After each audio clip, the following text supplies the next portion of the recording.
He's 315 pounds, but told me to lose 28 for the wedding. His scoff at my diet idea. My ring hit the table. My fiancé, a 315-pound man, looked me dead in the eye and demanded I lose 28 pounds for our wedding photos. When I asked if he planned to diet too, he just laughed, a chilling sound that sealed his fate. He said grooms didn't have to. That laugh, it was the sound of my engagement ring clattering onto the kitchen table. 5 years ago, I met Mason at a work conference. His confidence, his humor. He made me laugh until my stomach hurt. Sure, he was a big guy, but I honestly didn't care. I believed that how someone treated you mattered infinitely more than their body. When we started dating, I was a size 6, 145 pounds, and he constantly praised my beauty. I thought he was insecure, that he couldn't believe I desired him. 3 years later, he proposed at the restaurant where we had our first date. He dropped to one knee, tears in his eyes, promising to make me happy forever. I said yes because I loved him, and I truly believed he loved me, just as I was. Wedding planning kicked off fast, and Mason had opinions. He wanted a specific venue, a certain caterer, a particular band. Navy and gold were his chosen colors, obviously his college colors. He even had a list of guests I'd never heard of. He was so eager, so I mostly let him take the reins. I wanted him to have his dream wedding. Then came the photographer. Mason spent 5 obsessive hours online, researching packages, poring over sample albums like he was studying for a final exam. He even made spreadsheets comparing pricing and editing styles. I actually loved his enthusiasm. I thought he just wanted to capture our special day perfectly. But then, after we'd paid the deposit, Mason sat me down at the kitchen table. He said he needed to discuss something essential. He talked about how we might look in the pictures, how he wanted our wedding album to be something we'd always be proud of. I agreed, of course. I wanted that too. Then he told me to lose weight. He said the camera adds 8 pounds, and he didn't want me to look overweight in our photos. He recommended 28 pounds. The wedding was 9 months away, he reasoned, plenty of time. He'd even researched diets and gym memberships for me. I just sat there, my mind trying to process what had just happened. I asked him to repeat it. He did, as if it were the most reasonable request in the world. He just wanted me to look good, to glow on our wedding day as brides should. Because he loved me and wanted the best for us, he claimed. I asked him if he planned to lose weight. He chuckled, a dismissive, joking laugh. Different, he said. Grooms don't have to worry about photos like brides. Everyone would be looking at me anyway, so I should try. He believed tuxedos flattered all body shapes, so he'd look fine. I reminded him of his 315 pounds. I reminded him of my 145. By any measure, I said, I'm not the one who needs to lose weight in this relationship. Mason got defensive. You're missing the point, he snapped. It's not for health. It's aesthetic. Brides should look a certain way, and you weren't. Then he dropped the bomb. My mother concurred. My heart sank. He said his mother thought I could tone up before the wedding. I asked when he discussed my body with his mother. He said 10 days ago, while looking at my old photos. He claimed his mother noticed I'd gained a few pounds since we started dating and felt the wedding would motivate me to get back in shape. But I hadn't gained weight. Not an ounce. I weighed the same as the day we met. I ran 4 miles every morning. I practiced yoga 3 times a week. Nothing about my body had changed. Only Mason and his mother's warped perception. I didn't shout. I didn't cry. I just stared at this man I had committed to marry and realized I didn't know him at all. I had one more question for Mason. Would you marry me if I didn't lose weight? He paused. That hesitation. It told me everything. He eventually said yes, but with a caveat. He might be disappointed. He wanted to be proud of his bride. He hoped I wouldn't be selfish. Slowly, deliberately, I removed my engagement ring and placed it on the table between us. Mason stared at it in confusion. What are you doing? He asked, his voice tight. I'm losing weight, I replied. He looked bewildered. How much? 195 pounds, I said. It took a few seconds. Then I watched his face change from uncertainty to sheer panic. He opened his mouth twice before words came out, his voice now a tight, biting half-octave higher. Are you serious? He whispered. Right now. I've never been more serious about anything on earth, I told him. I need you to leave our apartment tonight so I can think straight, without you trying to convince me to lose 28 pounds. He reclined so hard his chair scraped the floor. My name's on the lease, he spat. This is my home. I'm not leaving. I stood up, grabbed my handbag, and took my keys from their usual spot in the microwave bowl. They felt heavier than usual.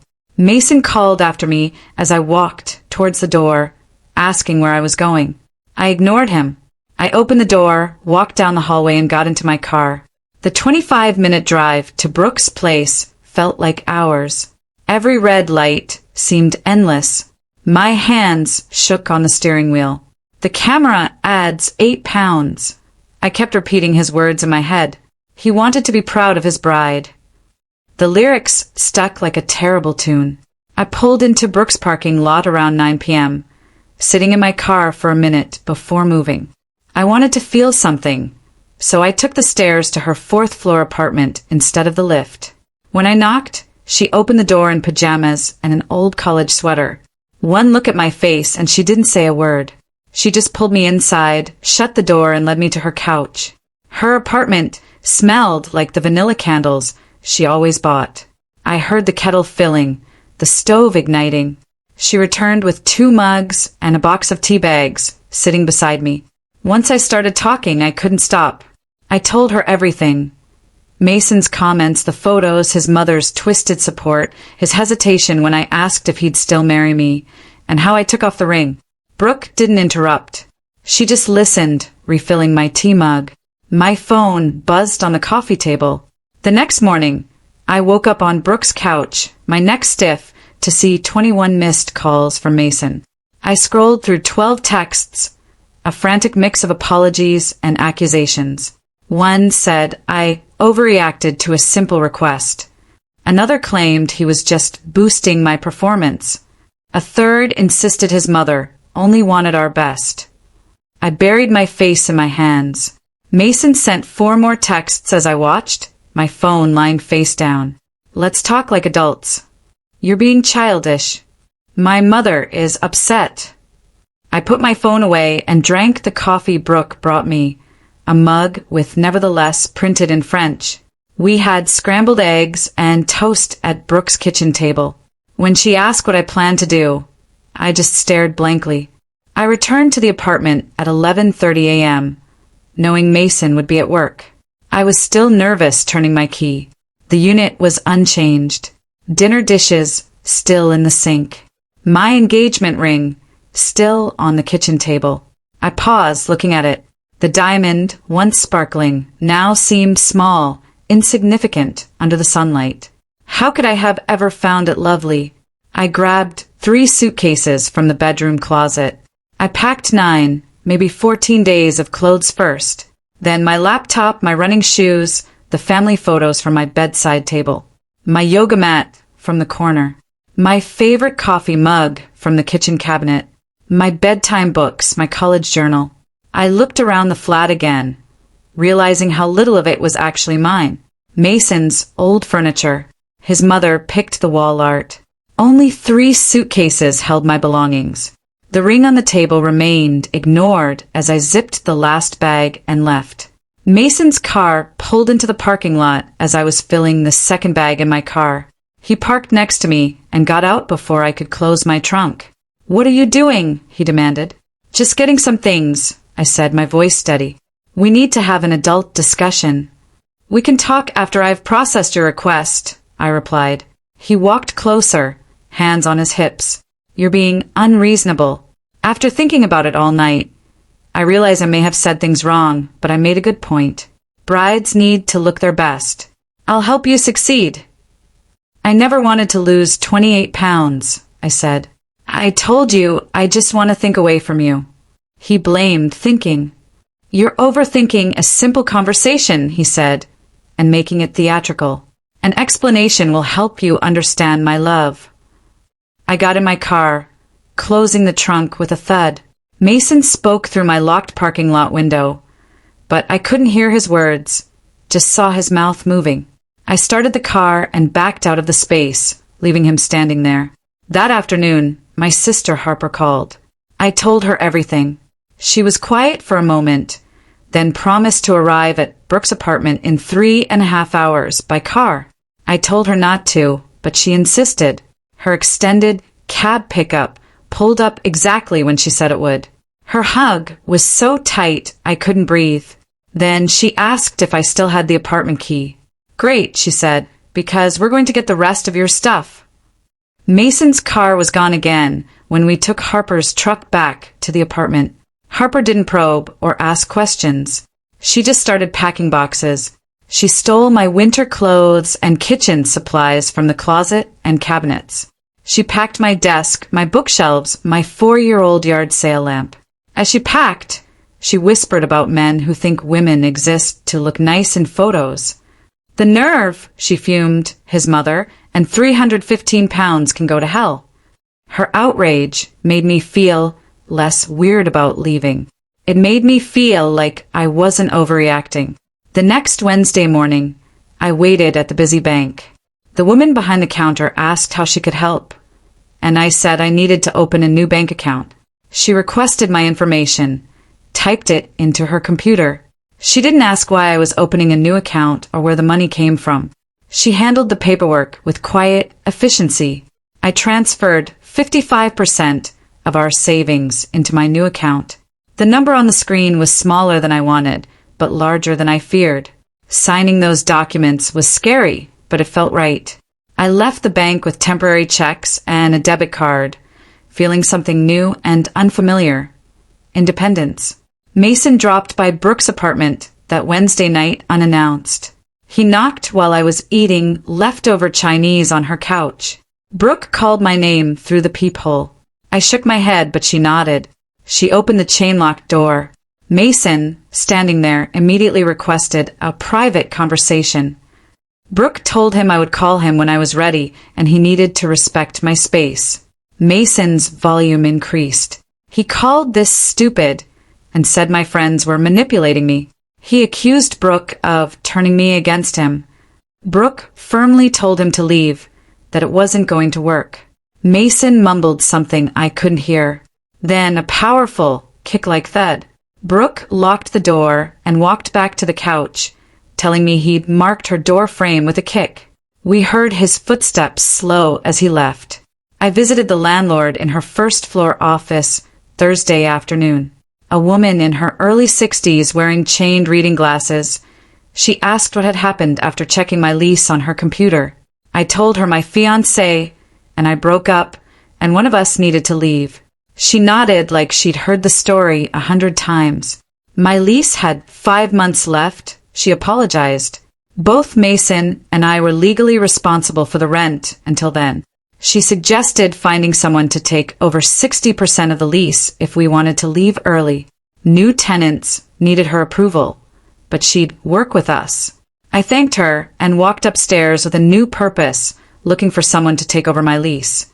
I had something to focus on instead of feeling stuck between my old life and my new one. I tried to be normal at work that Monday.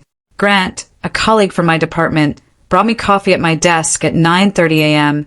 and asked if I wanted to grab lunch. It felt odd to say no, so I said yes. We sat by the window at a sandwich shop 3 blocks from the office. Grant asked about wedding preparations, and my stomach tightened. He'd seen Mason and me at the corporate Christmas party in December, where Mason had kept me glued to his side and proudly announced our engagement. A bite of my sandwich helped me pause before responding. "Wedding stress is manageable," I told Grant. Even I thought my voice sounded fake. Grant just nodded, mentioning a project due next week. I liked that he didn't press for more information. Walking back to work, I realized how many coworkers knew Mason, how many would inevitably ask questions I couldn't answer. My phone buzzed during a Wednesday afternoon meeting. Mason texted me, His mother wanted to discuss this misunderstanding, he wrote. He suggested she could refocus us. I stared at the message until someone asked about the quarterly report, then pretended to listen, rereading the text in the bathroom after the meeting. I finally understood. She was the one who had advised the weight loss. This wasn't Mason's original plan. His mother had been scrutinizing my body for months. Before I could reconsider, I blocked her number. I didn't need her explanations or manipulation. Mason sent 4 more texts asking why I wasn't answering his mother. I flipped my phone face down on my desk and focused on work. The wedding planner contacted me Wednesday morning, her voice bright and confident, asking about final guest counts. I closed my office door before telling her we were canceling everything. The joy in her voice vanished. I understand, she admitted after a moment. We would lose most of our deposits. She said we were past 75 days for a full refund from the venue. The caterer kept over half. The band kept their deposit. Only the photographer would refund us, minus a processing fee. While she spoke, I quickly calculated in my head. More than $9,500 lost. I begged her to cancel everything. She apologized and emailed the documents. After hanging up, I sat at my desk, sick about the money, but knowing deep down it was worth it. The $9,500 cost to end a marriage based on conditional acceptance seemed fair. Thursday night, Brooke suggested I see a professional. Friends are fine, she said, but you need real help processing this. She'd already scheduled sessions with a therapist named Claire Bennett, who accepted my insurance for the following week. I booked the appointment while Brooke was still on the phone. Before I could talk myself out of it, the following Wednesday's session started at 3:30. Claire's downtown office had a lavender-scented waiting room. She was younger than I expected, with kind brown eyes. She asked me about my ideal marriage. I spoke of a home, a wedding, potential children. Claire listened uninterrupted. Then she asked how Mason would have affected my daily life. As I spoke, I realized I'd imagined a future of constantly trying to meet changing standards, perpetually insecure. My marriage would have been spent worrying about my weight, my beauty, my very worth. Claire wrote something in her notepad, then asked how I felt. I felt a profound regret. I had almost chosen that life. I got a voicemail Friday afternoon. Mason texted me his mother's number. In the work parking lot, I listened in my car. Her voice was vehement. She called me selfish and immature for rejecting a good man over advice. He deserved better than someone who couldn't take criticism. She said I had erred greatly. She then sounded almost sweet as she discussed my comfort in the relationship. She warned Mason months ago that I'd let myself go after the wedding if I wasn't careful. She said she was just preventing it. The message lasted 2 minutes and 30 seconds. It took 2 listens to truly grasp how someone could think this way. Mason had asked me to lose 28 pounds after months of his mother criticizing me, calling me comfortable, and predicting I'd gain weight. I deleted the message, incandescent with anger. I told Brooke about the voicemail over coffee Saturday morning. In her anger, she said things about Mason's mother that made me laugh for days. She also revealed what a mutual friend had told her. Mason was claiming I'd left him without warning over a minor wedding planning dispute. His version made me sound unstable. He was pretending to be the surprised victim. My face burned with indignation. Brooke asked me to be honest with anyone who asked. I agreed immediately, but then I thought about it more. Claire, in our session, had suggested I focus on my healing rather than managing other people's stories. I decided to avoid Mason's arguments. Even though Brooke thought that was smart, she promised she would tell anyone who asked that Mason was a liar. Sunday afternoon, Brooke called with good news. Her boyfriend knew a renter, a quiet guy who needed a place and could take over my half of the lease in 6 weeks. She'd already notified the landlord by phone. The landlord mentioned checking the new tenant's credit, but it sounded good. I texted Mason that I'd found a tenant for my half of the lease. His call came immediately, loud and furious. He said I was leaving home. I had abandoned us. He said I wasn't trying to bargain. I patiently waited for his silence. When you made my dress size a condition of your love, I told him, you left us. He yelled, that's not fair. Fair, I replied and hung up. My hands were shaking, but I felt good about defending myself. Monday night, I couldn't sleep. I looked through old photos on my laptop. Mason and I dating 5 years ago, the work conference where we met, our 4th date at a baseball game, the beach weekend 7 months later. Every single one. I looked the same. Same face, same body, same size. I hadn't gained weight. His request was an insult. He wasn't reacting to a change. He was preemptively controlling me, preventing me from falling short of his arbitrary standards. He might have always had these thoughts, just waiting until we were engaged to voice them. Regardless, it proved my choice was right. I closed my laptop and finally slept. Mason texted Wednesday, asking to meet for coffee to divide our things. I agreed to meet him at a coffee shop near my office Thursday afternoon. He was sitting at a back table when I arrived. He stood up, as if to hug me, but I quickly sat down. He sat back down and immediately started talking. He said he didn't mean it that way. He was just nervous about the photos because weddings were expensive and he wanted perfection. We'd paid $3,400 for the photographer, so he wanted good photos. He never meant to hurt me. He said I had overreacted. He spoke nonstop for 20 minutes. I just gazed at him, silently. He paused finally and asked, "Are you going to respond?" "Mason," I said, "asking your partner to lose weight for photos isn't being nervous. It's malice disguised as concern. Your inability to comprehend that disqualifies us from marriage." His face reddened. Other customers looked over as his voice rose. "Why are you punishing me for caring about our wedding? I wanted to make it special." He said I was unreasonable and stubborn. I got up while he was still talking. I left the coffee shop and drove away. He sent me texts, but I didn't read them. I was done arguing with someone who simply didn't understand. A message from a conference organizer landed in my work email Monday morning. The annual professional development conference was 6 weeks away. Mason's name appeared 4 rows below mine on the attendee list. My stomach twisted. I'd signed up for this conference 8 months ago when we were still together, planning our future. I thought about staying in the same hotel for 4 days and almost canceled my registration. I started a new email to request reassignment, but stopped halfway through. Mason had taken 5 years of my life and shaped every decision. He would not steal my career opportunities. I deleted the message and wrote another. Mason and I worked in related departments, so I asked the organizer if we could be in different workshop tracks to benefit our company. Within an hour, the organizer replied, saying she would minimize overlap. I was relieved and proud that I stood up for myself instead of hiding. I saw Claire that afternoon for therapy.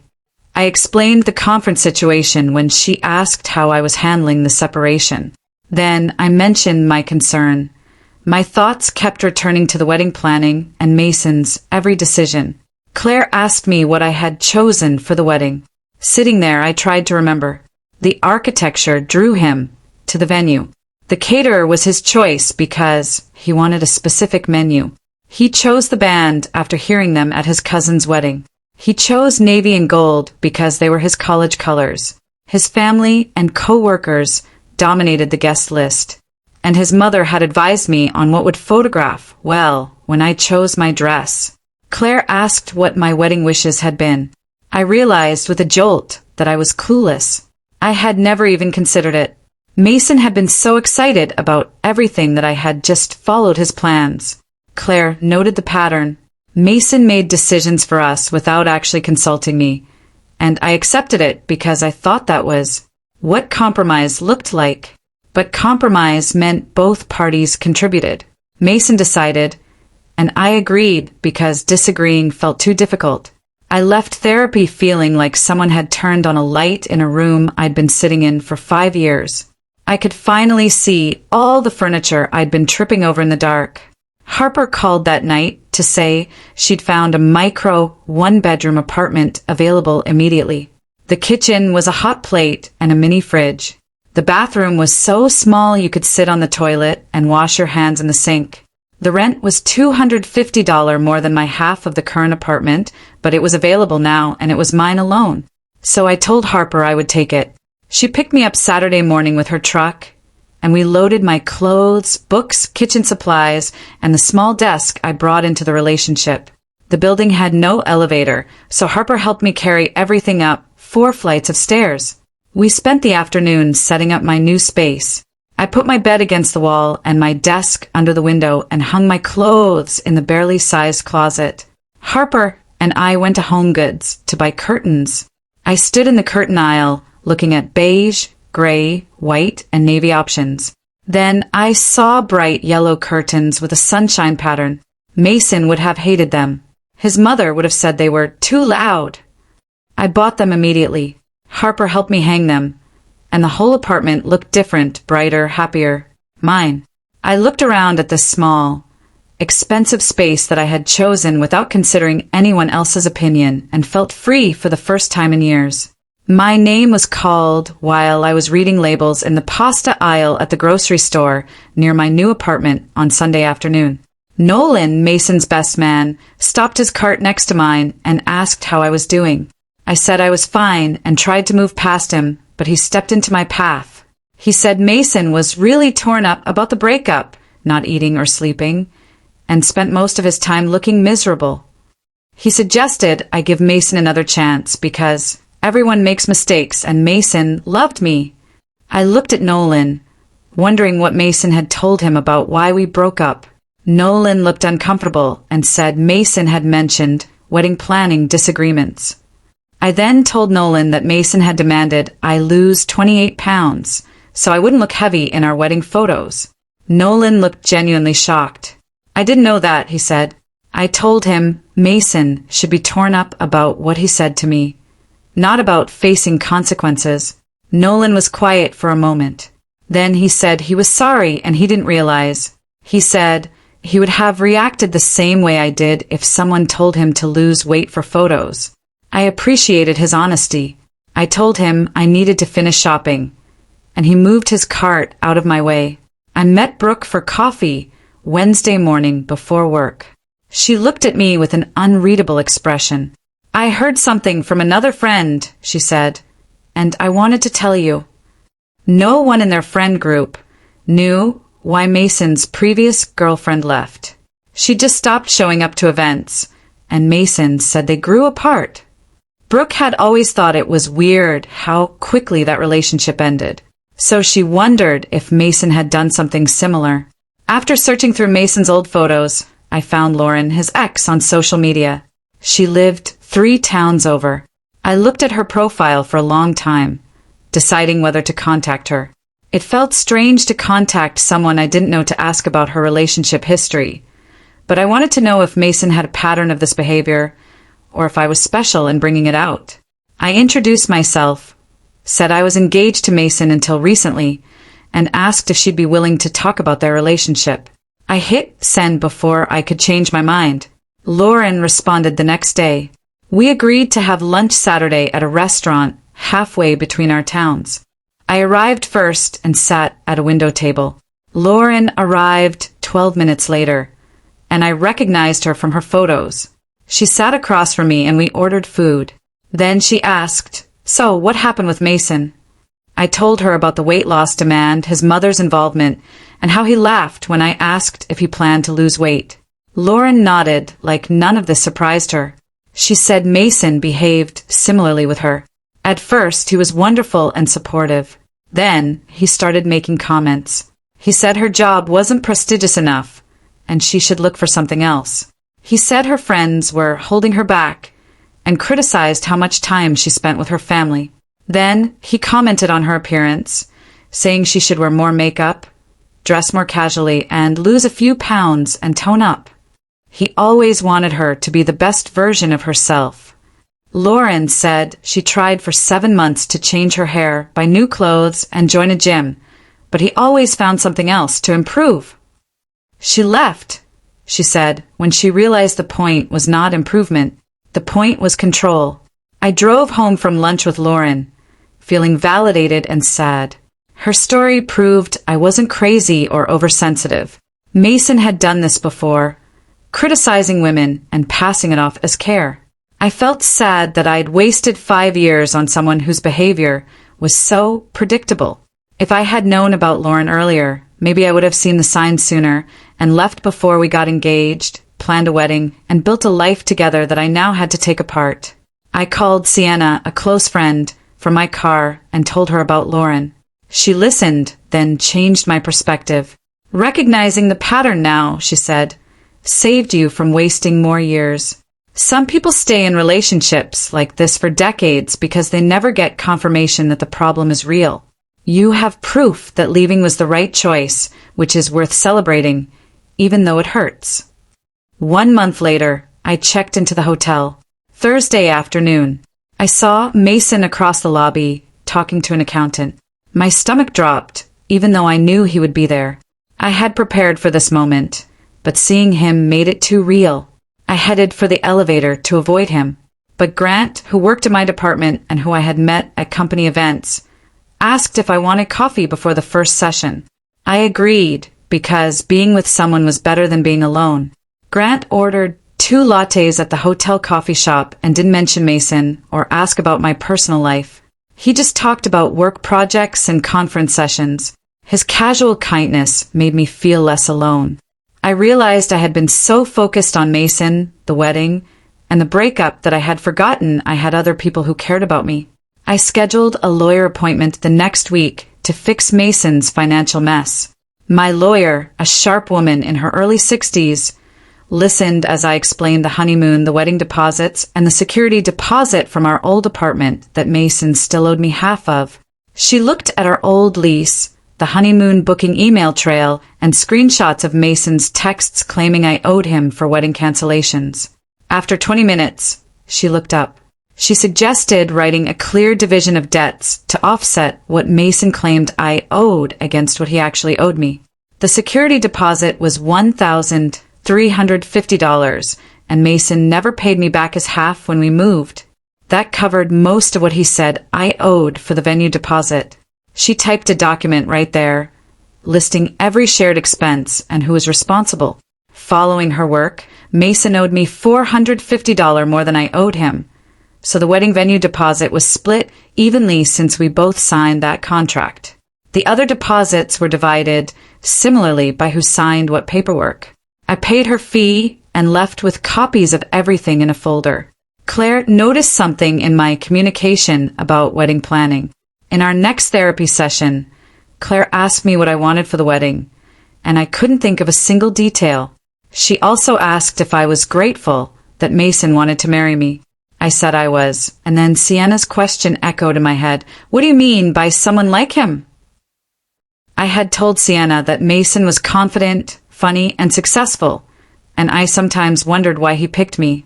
Claire pointed out that I was also confident, funny, and successful. She asked how it felt different. I realized I had been performing gratitude for being chosen. Mason made me feel like I should be thankful someone wanted to marry me. So I didn't advocate for what I wanted, for fear of appearing difficult or ungrateful. Claire asked if I deserved wedding opinions. I replied, of course. Hearing myself say it made me realize I hadn't acted like I believed it. She said, this pattern probably appeared in other areas of our relationship. I thought about all the times I agreed to things I didn't want or stayed quiet when Mason made decisions without asking. The wedding was the biggest example of how I had shrunk myself to please him. That week, I ran 5 and 6 miles because 4 felt easy. I signed up for unlimited monthly classes at an advanced yoga studio across town. The classes were harder than I was used to, and I liked shaking my muscles, breathing hard, and knowing I was getting stronger. Running every mile felt like shaking off Mason's shame. He wanted me to change my body to meet his standards, but now I was changing my body for myself. I told the yoga studio instructor I was training to feel like myself again, and she smiled like she understood. After class, I saw someone in the mirror taking up space without apologizing. I didn't tell many people why Mason and I broke up, but Brooke told her boyfriend, who told someone else, and the story spread. Her mutual friend stopped responding to my texts and unfollowed me on social media. I assumed they were siding with Mason, didn't believe me, or thought I was overreacting to his request. But others said they always thought his treatment of me was off. A book club member wrote a long message saying she was glad I got away from Mason because he often spoke over me in groups. A gym friend said Mason made comments about other women's bodies when I wasn't around, which always made him uncomfortable. 3 weeks later, I met 4 college friends for coffee downtown. I trusted them to be honest, so we ordered drinks and sat at a corner table. I asked if Mason had ever said anything weird about my appearance. My friend, Sarah, immediately replied, "Mason made jokes about your appearance, saying you should try a new hairstyle, or asking if you were really going to eat dessert, or mentioning that certain colors were not flattering on you." She said, "They all laughed uncomfortably at the time because they did not know what else to do." Another friend said, "Mason once commented that you were lucky to have him because most guys his age wanted someone younger and thinner." She almost said something, but was afraid of causing a scene. The third friend said she considered pulling me aside several times but didn't know how to bring it up without sounding interfering. I sat there, realizing the red flags were obvious to others, even though I had tried so hard to hide them. They all apologized for not saying anything sooner. Mason wrote me a long email 4 days after that coffee meeting with the subject line, "We need to talk about everything." He listed all the right things he did in our relationship and how I was throwing it away over one mistake. He remembered driving 7 hours to pick me up when my car broke down, the surprise birthday party he threw for me 3 years ago, every gift he bought, every vacation we took, and every time he supported me through something difficult. He said he made one comment about wanting me to look my best for our wedding, and I was using it to destroy everything we built together. He said I was unfair, unreasonable, and selfish, and that if I loved him, I would forgive this one mistake and return to him. I read the email 3 times, wrote a response explaining why his request was a symptom of how he saw me, then deleted it. I wrote a different response about our relationship's cycle of control. And after deleting that, I wrote a third version with 2 sentences saying I was not coming back and he needed to respect my decision. I was about to send it when I called Claire. I asked her to read the email. She was quiet for a moment. "His email is manipulation," she said, "designed to make you doubt your decision." She reminded me that he was rewriting history to make himself the victim, and that silence was the clearest boundary I could set. I thanked her and deleted all 3 drafts without sending them. 9 days later, a letter arrived at my new apartment. The envelope's handwriting was unfamiliar, but inside were 3 pages of stationery with flowers. It was from Marlene, Mason's mother. She wrote that I was breaking her son's heart and ruining his life, saying Mason was a good man who deserved a wife who appreciated him. Women, she declared, should be grateful for male attention and willing to maintain themselves to keep it. She said her generation understood that marriage required compromise and sacrifice, but my generation was too selfish to make relationships work. She warned I would regret this decision when I was older and alone, and realized I had wasted my chance at a family. She ended by saying Mason told her I refused to discuss his concerns about the wedding photos, proving I did not love him. I read 2 pages before stopping. It revealed far more about her values than about me. I didn't care what she thought of me, my choices, or my generation. So I threw the letter away without finishing it. The following month, a work friend got married and I almost didn't go. I was afraid it would hurt to watch someone else get married when my own wedding was supposed to be in 10 weeks. But I had already RSVP'd yes and bought a gift. So I put on a dress and drove to the garden ceremony. The bride looked radiant and happy, and her groom looked at her like she was perfect. He cried when she walked down the aisle. During the vows, he said he loved every part of her and couldn't wait to spend his life making her as happy as she made him. Watching them, I felt a deep relief.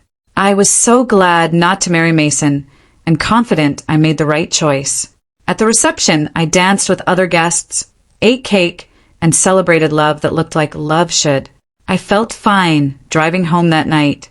Grant invited me to lunch the next week. We talked outside at a sandwich shop near the office despite the cold. He opened up about his ex who constantly criticized him, telling him to dress better, work out more, and be more social. After that relationship, he took 3 years to rebuild his confidence and still heard her voice telling him he wasn't good enough. Sharing our experiences made me feel less alone. Grant said the hardest part was realizing how much he had changed to please her. I assured him I understood that feeling as we finished our sandwiches and returned to work. I was glad to know someone else understood.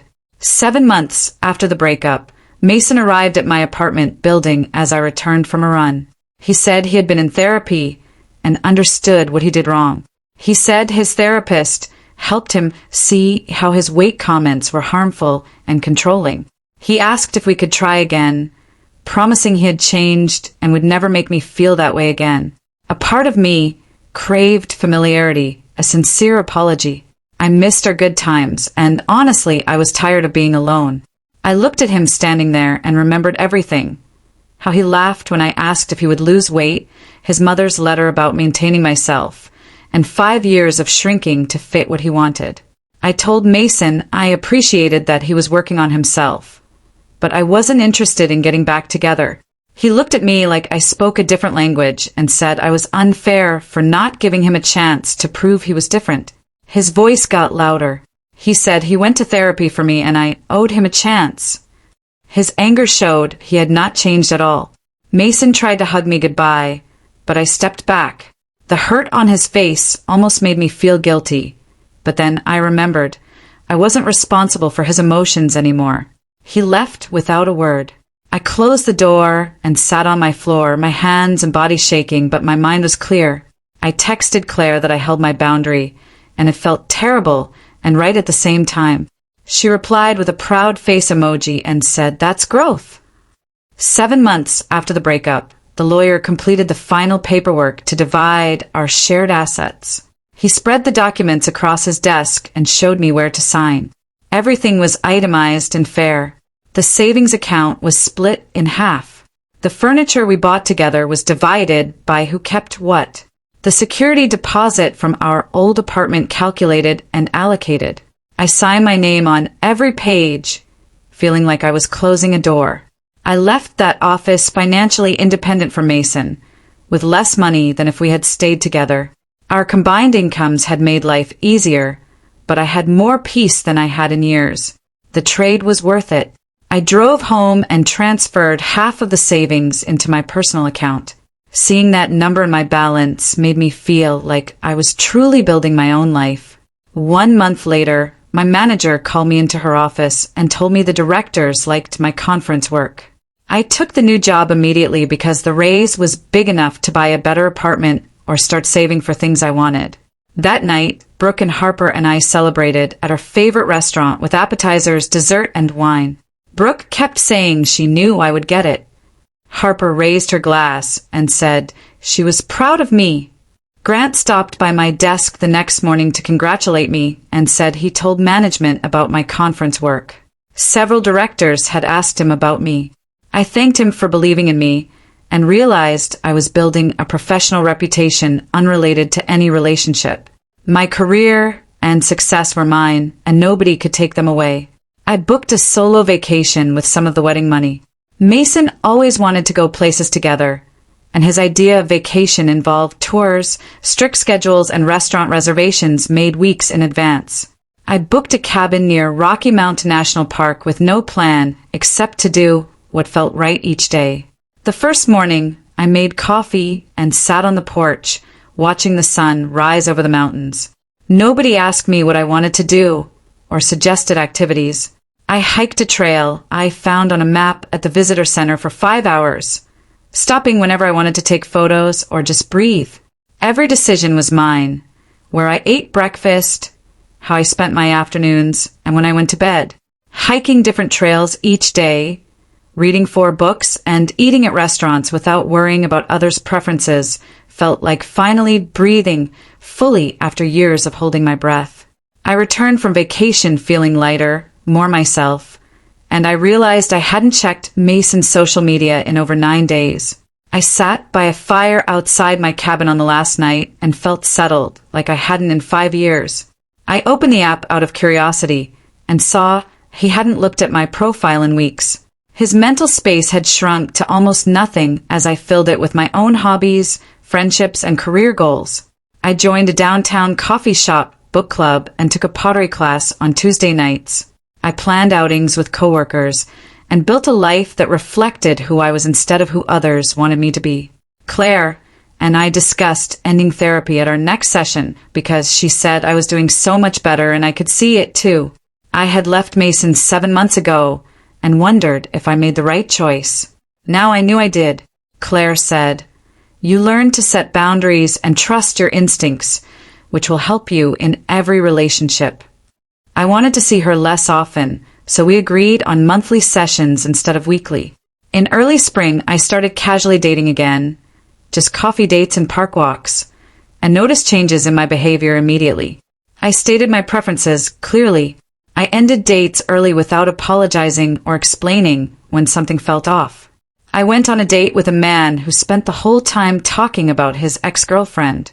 I finished my coffee and told him I didn't think we were a good match. He seemed surprised, but I believed in my instincts. Harper called me one Saturday morning and asked if we could meet for breakfast. We had good omelets at a place near her apartment. She told me she was proud of how I handled everything with Mason and that watching me leave a bad situation gave her courage to set better boundaries in her own life. Her boss had been taking advantage of her for months, asking her to work late without extra pay, answering emails on weekends, and making her feel guilty when she said no. Harper told him she would no longer be available outside her scheduled hours. Her boss was upset, but he accepted it. She said seeing me choose myself helped her realize she could do the same. That said something. 10 months after the breakup, I ran a half marathon after 14 weeks of training, for weekday runs and 2 longer runs on Sundays. I pushed myself each week, getting stronger and clearer. Race day was cold and sunny, and hundreds of runners lined up. The gun went off, and we started moving. The first few miles felt easy. My legs were fresh, and my breathing was steady. Around mile 8, my legs started to hurt, but I kept going. Mile 11 was hard. My body wanted to stop, but I told myself I could do 2 more miles. I finished at 13.5 miles, and someone put a medal around my neck. My legs were shaking, my lungs were burning, but I felt amazing. Crossing that finish line showed how far I had come. I carried myself 13.5 miles on strength I built for myself, not to impress others or look good in photos. I was incredibly proud of what I had accomplished. 3 weeks after the half marathon, Grant invited me to a barbecue at his apartment building. He said some friends are getting together, and I should come meet them. I brought a bottle of wine and was nervous walking up to his apartment building. Grant opened the door and introduced me to 7 people sitting around his living room. They were warm immediately and asked about my running, my job, and my hobbies. Nobody commented on how I looked or what I ate when we went to the patio for burgers. One woman mentioned training for a triathlon and asked if I wanted to join her running group. While eating potato salad and drinking beer, a guy told stories about his terrible dating experiences that made everyone laugh. I realized this was what normal felt like. People who didn't think bodies were topics for public discussion and cared about what you did and thought instead of how you looked. I went home that night lighter than I had been in years. 1 month later, Lauren texted me to see how I was doing. I stared at her name on my phone for a minute before responding. We agreed to meet for coffee on Saturday morning. I arrived early and ordered a latte. Lauren arrived, looking healthy and happy. We hugged and sat down, and she asked about my life since the breakup. I told her about therapy, the promotion, and the half marathon. She nodded and said she was proud of me for leaving. She told me about her own 7 months of therapy after Mason. She had joined a book club and started painting again. She learned to recognize red flags early. Then she met someone new, someone who never suggested she change anything about herself and loved her exactly as she was. She showed me photos of her engagement ring. Her face lit up when she talked about her partner. In early summer, I moved into a larger one-bedroom apartment because the promotion salary allowed me to afford more space and a better neighborhood. I spent 14 days decorating it exactly the way I wanted, including buying a bright blue couch because I love the color. I chose furniture to create a reading nook by the window and hung art that made me smile without worrying if guests would like it. The apartment was mine alone, so I didn't have to worry about Mason or his mother's opinions. I was proud of my yellow curtains and my blue couch. When I came home from work 11 months after the breakup, Mason sent a text saying he was dating someone new. My stomach dropped. I read it twice and felt nothing. No anger, no sadness, just a mild sense of closure. I typed a polite response, wishing him well and preferring to keep our interactions professional. Then I deleted his number from my phone. We were done. I was building something new. Brooke's birthday party was on a warm June Saturday. She rented a rooftop downtown and invited 45 people. I wore a dress I bought because I loved it. Grant was talking to Harper, and some of my running group stood by the bar. I grabbed a drink, joined conversations, laughed at jokes, and made plans for dinner next week. Halfway through the party, I realized something. I was happy with my life. Not just okay or healing, but truly happy with what I was building. Brooke asked what was funny because I was smiling so much. I told her I was just happy. She hugged me and said she could tell. Claire asked me what I learned from this experience at our last regular session in July. I thought about it for a minute. Love should not require me to change my body or voice, I told her. The right person will celebrate who I am instead of criticizing who I am not. I learned that I am worth that kind of love, to trust my instincts when something feels wrong, and that leaving a bad situation takes courage, but staying in one takes even more. Claire smiled and said I had done important work. She said I could call her if I needed support, but she thought I could handle whatever came next. I left her office feeling ready. I scrolled through my phone's photos of Mason and me at restaurants, parks, and parties from August. I expected to feel sad, but instead I felt grateful. Grateful I discovered his conditional love before we got married. Grateful I had the courage to leave when I saw who he truly was. Grateful for the 14 months of growth that taught me to value myself. Those 5 years were not wasted. They taught me what I didn't want and the difference between someone who loves you and someone who loves controlling you. I closed the photo app and deleted the entire album. At a September dinner party, my running group friend invited me to her house for food and games. When I arrived, I saw a stranger helping in the kitchen. My friend introduced us, and he asked about my running, seeming genuinely interested in my half-marathon training. He talked about his job, his family, and his plans to hike the Appalachian Trail for 2 hours without once mentioning my appearance. It felt easy and equal, which I had forgotten was possible. After the party, he asked for my number. I gave it to him, curious about the outcome. 4 days later, he texted me to dinner. I stared at the message, excited and nervous, but not afraid. I knew red flags now and trusted myself to walk away. That self-trust was the best thing I got from leaving Mason. I said yes and suggested a restaurant. We made plans for Friday night. I put my phone down and smiled. This felt different. This felt right. 14 months after taking off my engagement ring, I was training for a full marathon. I ran 4 times a week and did strength training 3 times a week. My body was strong and my mind was clear. I booked a trip to Iceland in October to see the northern lights and hike through lava fields. Work was going well. I got another small promotion and more responsibility.